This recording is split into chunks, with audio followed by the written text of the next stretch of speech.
People. Okay, good afternoon, guys. We have to lunch for today.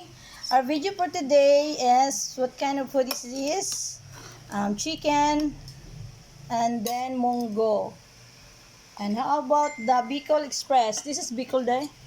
Bicol Express and chicken manok. What do you day? Same gihimo. Megan. The chicken manok, plenty of food, lechon belly. Wala gigugutad na niyo mo to. Gutad.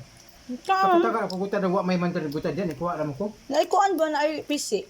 Okay. And then coke. Ano pisi? Si sambusa. And then now Ano pisi? and liver. Kana na pisi. Yeah, liver. No. Wait. And then the soup. Girlfriend. Then the soup. This one. No, look at the soup, guys. And the rice of ate. Balilin. Asa man siyang kuam. And then, bye guys. Thank you for watching. Sayonara.